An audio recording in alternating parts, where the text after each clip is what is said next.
La faringe es un órgano fundamental único, común a las vías respiratorias superiores y a la parte inicial del aparato digestivo. Es un tubo que mide entre 12 a 15 centímetros.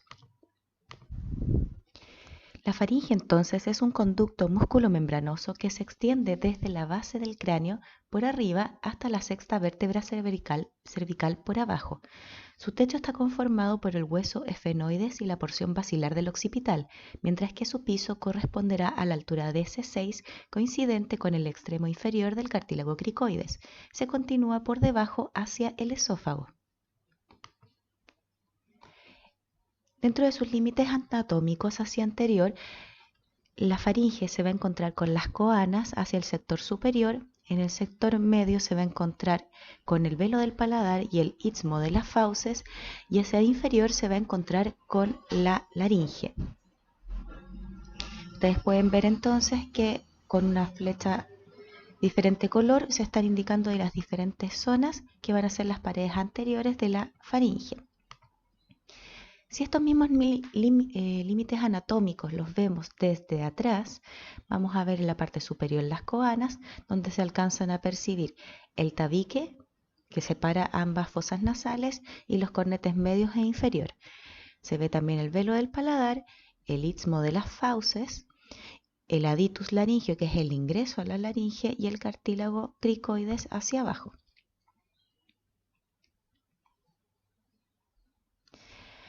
Hacia el lado posterior de la faringe, en su límite posterior, nos vamos a encontrar con varias estructuras. En la flecha verde ustedes pueden ver que uno de los límites posteriores corresponde a las vértebras cervicales correspondientes a la columna vertebral. Así también, un poco más hacia arriba en la imagen, ustedes pueden ver con una flecha amarilla los músculos prevertebrales. Y hacia el lateral de la faringe vamos a encontrar el paquete vascular del cuello. La faringe histológicamente tiene una serie de capas. Tenemos la capa mucosa, la capa fibrosa, la capa muscular y por último también tenemos la capa adventicia. La capa mucosa va a corresponder a dos tipos de epitelio. En la parte respiratoria vamos a tener epitelio respiratorio, que es un epitelio cilíndrico, pseudoestratificado y ciliado, porque es lo que facilita obviamente la limpieza de todos los elementos que ingresan a través de la vía respiratoria, y todo lo que va a corresponder a aparato digestivo va a tener un epitelio digestivo que es estratificado, escamoso, también llamado plano, no queratinizado. Con respecto a la capa fibrosa, esta capa fibrosa es el esqueleto de la laringe y está formado por ligamentos y tendones. Se relaciona directamente con la capa muscular, entonces muchos autores llaman que esto es una bicapa y tienden a no separarlo, digamos de manera en un orden lógico. Pero histológicamente tenemos que separarlas en estas dos capas, que es la capa fibrosa y la capa muscular, pero recuerden que están íntimamente relacionadas, como se puede ver ahí mismo en la imagen. Ahí ustedes tienen una visión posterior de la faringe donde podemos ver algunos de sus músculos. Si se dan cuenta, la mitad está el rafe medio, bueno, está cortado para que ustedes puedan ver un poquito más hacia adelante, donde se visualiza el aditus laringio, el istmo de las fauces, y por arriba también se alcanza a visualizar la mitad del sector de las coanas. La capa fibrosa se encuentra entre la capa mucosa y la capa muscular y tiene forma de semicilindro abierto hacia adelante. Es gruesa y resistente por arriba y delgada y tenue por abajo, porque resulta que abajo se tiene que ir a fusionar con la situación o los espacios ya correspondientes al esófago. A esta capa fibrosa se le llama fascia faringobacilar. Su borde superior se inserta en la base del cráneo. El borde inferior continúa hacia la submucosa esofágica, como ya les comenté, mientras que el borde anterior sigue toda la altura de la faringe desde la base del cráneo hacia el esófago hacia adelante. La capa muscular es de carácter estriado y se va a dividir en dos grandes grupos, los constrictores de la faringe y los elevadores de la faringe. Los músculos constrictores de la faringe son planos y delgados y sus fibras son ascendentes hacia atrás. En la parte anterior se fijan en las porciones óseas o cartilaginosas. Se extienden hacia arriba y atrás superponiéndose de abajo a arriba. Los tres músculos de un lado se unen con los del lado contrario, dando lugar al rafe faringio, rafe medio posterior de la faringe. El rafe faringio es una estructura tendinosa situada en la línea media y posterior de la faringe y es el límite entre la musculatura del lado derecho y el lado izquierdo. El músculo constrictor superior de la faringe presenta 4 porciones de origen. La porción pterigofaringea se origina en el ala medial y en el uncus del ala interna de la apófisis pterigoides del esfenoides. La porción bucofaringea se origina en el rafe pterigomandibular, que es una banda tendinosa entre el uncus de la apófisis pterigoides y la mandíbula. La porción milofaringea se origina en la extremidad posterior de la línea miloioidea de la mandíbula. Y por último, la porción glosofaringea se origina en el borde de la lengua, uniéndose con la musculatura intrínseca. Las 4 porciones se insertan en el rafe faringio. A este músculo lo inerva el plexo faringio. Y lo que es la acción de este músculo es disminuir los diámetros anteroposterior y transversal de la faringe. El músculo constrictor medio de la faringe se origina mediante 2 porciones en el asta menor del ioides, en la porción condrofaringea, y en el asta mayor de este mismo hueso, que es la porción ceratofaringea. Se inserta en el rafe faringio también y lo inerva el plexo faringio, al igual que el anterior. Actúa disminuyendo los diámetros anteroposterior y transversal de la faringe. Por último, el músculo constrictor inferior de la faringe presenta 2 porciones de origen no siempre claramente separadas. La porción cricofaringea se origina en el arco del cartílago cricoides y la porción tirofaringea en la línea oblicua del cartílago tiroides. Ambas se insertan en el rafe medio, al igual que todos los otros músculos. Se halla inervado por el plexo faringio, que está formado por varios nervios, glosofaringio, vago y el tronco simpático cervical. Actúa disminuyendo los diámetros anteroposterior y transversal de la faringe y puede actuar también elevando la laringe. Con respecto a los músculos elevadores de la faringe, los músculos elevadores están débilmente desarrollados. Tenemos 3 músculos. El músculo estilofaringio, que tiene su origen en el lado interno de la apófisis estiloides del temporal. Este músculo se extiende hacia abajo, pasa entre los constrictor superior y medio hasta insertarse en la pared de la faringe y en el borde posterior del cartílago tiroides. Este músculo es inervado por el nervio glosofaringio. Es elevador de la faringe y de la laringe. El segundo músculo corresponde al salpingofaringio, que se origina en el cartílago de la trompa auditiva o trompa de Eustaquio o tuba auditiva. Se inserta en la pared de la faringe, lo inerva el plexo faringio y eleva las paredes faringeas durante la deglución. El último músculo correspondiente al elevador de la faringe es el músculo palatofaringio o faringoestafilino. Pertenece a los músculos del velo del paladar o paladar blando y lo estudiaremos en esta región. Además de actuar sobre el velo del paladar, producirá la elevación de la faringe.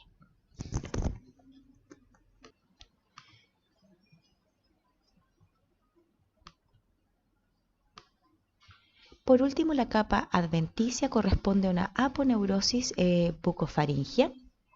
Por arriba es este espacio que está marcado es como una pequeña línea blanca que está marcado con una flecha roja en la diapositiva. Por arriba se funciona con la fascia faringovacilar para insertarse en el cráneo. Hacia abajo se continúa con la fascia periesofágica y por los lados se une a la fascia parotidia profunda y por detrás se une a la hoja prevertebral. Si ustedes se fijan, va rodeando toda la boca hacia adelante esta aponeurosis bucofaringea, va hacia adelante, adelante, adelante, incluso donde está el buccinador, hacia adelante, donde está a la altura de las muelas, ¿cierto? Se ve el músculo buccinador y ahí también se encuentra esta fascia bordeando el músculo. Ahora es importante señalar que entre los tabiques, ¿cierto?, la faringe y la musculatura prevertebral se forma un espacio, ya se dan cuenta que ahí tenemos el músculo de la faringe, ¿cierto? Esta aponeurosis, ¿cierto? Hay un espacio chiquito y luego existe otra aponeurosis que es prevertebral. Al espacio entre la entre la aponeurosis prevertebral y la faringe se le llama espacio retrofaringeo. Eso sería la parte de las capas, digamos, hacia posterior. La irrigación de la faringe está dada por 4 arterias básicamente, las cuales corresponden a ramas de la arteria facial, aórtica, etc. Corresponde a la rama palatina ascendente, que va a toda la parte superior, la arteria tonsilar, la arteria faríngea ascendente y la arteria tiroidea inferior, que va hacia la parte más inferior de esta faringe.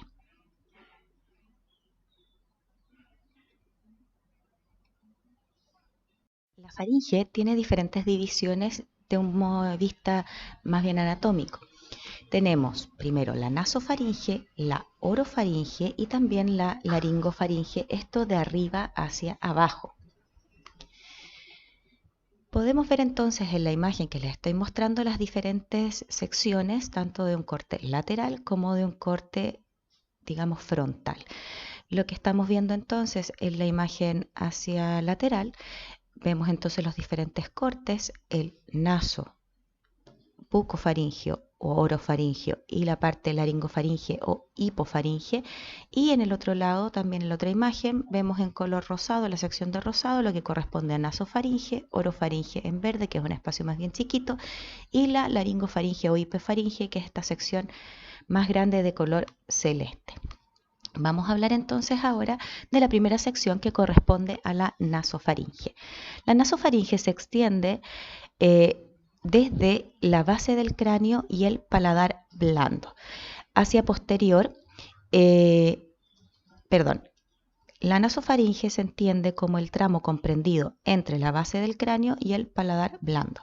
Hacia posterior vamos a encontrarnos el nivel de C1 y por anterior se va a comunicar con la cavidad nasal a través de las coanas. Hacia inferior es un espacio virtual delimitado por el paladar blando llamado hiato nasofaringio. Las paredes superior y posterior van a conformar un plano óseo continuo, como lo pueden ver en la imagen. La pared superior también se le llama bóveda o fornix. Se encuentra por debajo del hueso esfenoides y está limitada abajo y hacia atrás. También va a dar hacia la parte basal del hueso occipital y va a formar una curva armoniosa con la pared posterior, que luego se va a volver entonces vertical. La parte superior ya de la nasofaringe está ocupada por una masa de tejido linfoide, la que nosotros conocemos como adenoides, que es la amígdala nasofaringea o amígdala faringea.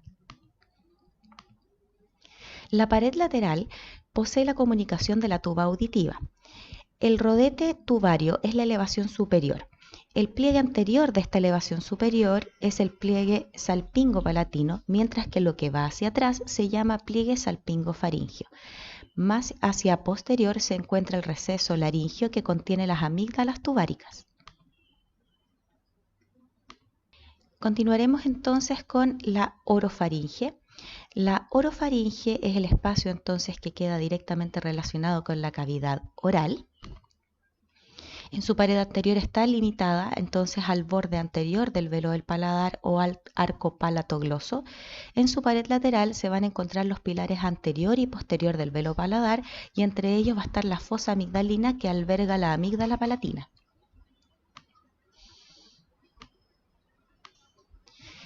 Hacia abajo, ya en la parte anteroinferior, podemos encontrar la parte posterior de la lengua, y en esta parte vemos una serie de pequeños conglomerados. Ya esto es la amígdala lingual.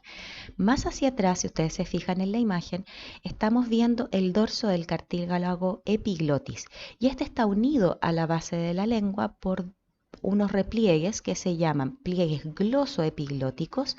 El más grueso es el medio, y también vemos los laterales, y el espacio entre ellos, que va quedando entre la base de la lengua y la epiglotis, se le llama bayécula. Como vimos a lo largo de toda esta presentación correspondiente a la faringe, nos vamos a dar cuenta que existe un gran grupo de amígdalas, ¿cierto? Tenemos amígdalas en toda la zona faríngea, y este se le llama el anillo de Waldeyer o Waldeyer, ¿ya? Que conforma entonces o está conformado por los adenoides, las amígdalas palatinas que las acabamos de ver, las amígdalas lingual y las amígdalas tubáricas, que tanto las tubáricas como los adenoides se encuentran en la parte de la nasofaringe, mientras que las amígdalas palatinas y lingual se encuentran en la zona de la orofaringe. Por último, la laringofaringe, que es la zona inferior de la faringe, también se le llama hipofaringe, como se los mencioné. Su pared anterior se relaciona directamente con el aditus laringio o la entrada a la laringe, y también por la parte posterior del cartílago cricoides. Y las diferentes, obviamente, elevaciones dadas por los cartílagos de la laringe que ustedes pueden ver ahí. Entonces, el aditus está formado por el epiglotis, el espacio donde van a estar entonces las cuerdas vocales, el repliegue ariepiglótico que va a dar esta forma como de redondez, ¿cierto? El tubérculo cuneiforme y el tubérculo corniculado, que son también cartílagos de lo que corresponde a la faringe. Eso es básicamente la anatomía o cómo está conformada la faringe. Vamos a hablar exclusivamente ahora del velo del paladar o el paladar blando y los músculos que lo activan.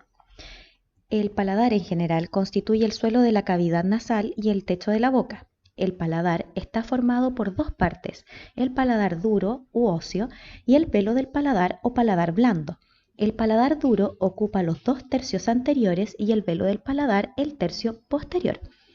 El paladar duro tiene un esqueleto óseo formado por los maxilares hacia adelante y los palatinos hacia atrás. Queda cubierto cranealmente por la mucosa nasal y caudalmente por la mucosa y el periósteo del paladar duro, contra los cuales la lengua comprime los alimentos durante la deglución.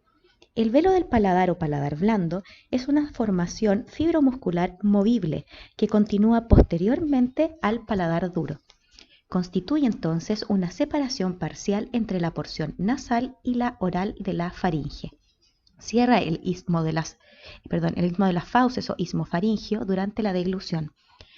Del borde posterior del velo del paladar cuelga una pequeña prolongación carnosa llamada úvula palatina, que normalmente nosotros le llamamos la campanita. Lateralmente, el velo del paladar se continúa con dos pliegues mucosos denominados arco palatogloso o pilar anterior del velo del paladar y también el arco palatofaringio o pilar posterior del velo del paladar. El arco palatogloso contiene el músculo del mismo nombre y está situado casi 1 centímetro por delante del borde posterior del velo del paladar, y así describe un arco inferior desde el paladar hasta la lengua. El arco palatofaringio contiene el músculo del mismo nombre y se sitúa en el borde posterior del velo del paladar y se extiende hasta la pared de la faringe. El espacio situado entre los arcos palatoglosos y palatofaringio derecho e izquierdo recibe el nombre de istmo de las fauces y su diámetro aumenta cuando el velo se eleva. Los músculos del velo del paladar son bastante complejos y los vamos a mencionar. La musculatura del velo del paladar entonces se halla formada por 5 músculos: el tensor del velo del paladar, periestafilino externo, el elevador del velo del paladar o periestafilino interno, el palatofaringio o faringo palatino o faringoestafilino, el músculo de la úvula palatoestafilino y el palatogloso, también llamado glosopalatino o glosoestafilino. La aponeurosis palatina es una lámina fibrosa formada por la prolongación de las inserciones tendinosas de los músculos tensores del velo del paladar derecho e izquierdo. Esta membrana continúa la bóveda palatina ósea, se inserta en el borde posterior del paladar duro y ocupa la mitad anterior del velo del paladar. El músculo elevador del velo del paladar y el palatofaringio se insertan en la cara superior de la aponeurosis palatina que rodea los músculos de la úvula. El palatogloso se inserta en la cara inferior de esta aponeurosis. El músculo tensor del velo del paladar se origina en la fosa escafoidea, en la espina del esfenoides y en la pared cartilaginosa de la trompa auditiva o de Eustaquio. Se inserta en la aponeurosis palatina y está inervado por el nervio mandibular. Su función es tensar el velo del paladar y contribuye a la apertura de la trompa auditiva o tuba auditiva. El músculo elevador del velo del paladar se origina en la porción petrosa o en el peñasco del temporal y también en la trompa auditiva. Se va a insertar en la aponeurosis palatina. Está inervado por el nervio vago y eleva del velo del paladar y lo lleva hacia atrás, por ejemplo, durante la succión de líquidos. Abre y al mismo tiempo el orificio faríngeo de la trompa auditiva. El músculo palatofaríngeo se sitúa en el espesor del arco palatofaríngeo, que es el pilar posterior del velo del paladar. Se origina en la apófisis pterigoides y en la aponeurosis palatina. Se inserta en las paredes de la faringe y en el cartílago tiroides. Lo inerva el nervio vago o neumogástrico, también llamado, que es el 10º par craneal. Desciende el velo del paladar y estrecha el istmo de las fauces. A su vez, eleva la faringe y también la laringe. El cuarto músculo que vamos a ver es el músculo de la úvula, que se origina en la aponeurosis palatina y se inserta en el tejido conjuntivo submucoso de la úvula palatina. Lo inerva el nervio vago también y eleva la úvula palatina. Por último, el músculo palatogloso ocupa el espesor del arco palatogloso, que es el pilar anterior del velo del paladar, se origina en la cara inferior de la aponeurosis palatina y se inserta en el borde de la lengua. Lo inerva el nervio vago y desciende el velo del paladar y estrecha el istmo de las fauces. Eleva también la base de la lengua. Durante la deglución, el velo del paladar se vuelve tenso y es elevado por la acción de los músculos tensores y elevadores, y entonces es adosado contra la pared posterior de la faringe. En esta región, por la contracción del músculo constrictor de la faringe, se forma una prominencia anular llamada relieve de Passavant, sobre el cual se aplica el velo del paladar. Así se separa la porción nasal de la faringe o la nasofaringe y la porción oral o orofaringe, impidiendo la regurgitación de sólidos o líquidos durante la deglución. En el habla, esta separación de la porción nasal y oral de la faringe puede ser completa o incompleta. Por ejemplo, en el español, las vocales serán orales y las consonantes orales y nasales. En la producción de los sonidos orales, el velo del paladar está elevado y el aire expirado sale exclusivamente a través de la cavidad bucal. Durante la producción de los nasales, el velo del paladar está descendido y el aire sale exclusivamente por la cavidad nasal. Para toser o soplar, el velo del paladar está elevado y durante la respiración tranquila se relaja. La parálisis de la musculatura del velo del paladar da lugar a una voz nasal y a la regurgitación del alimento sólido y líquido hacia la cavidad nasal durante la deglución.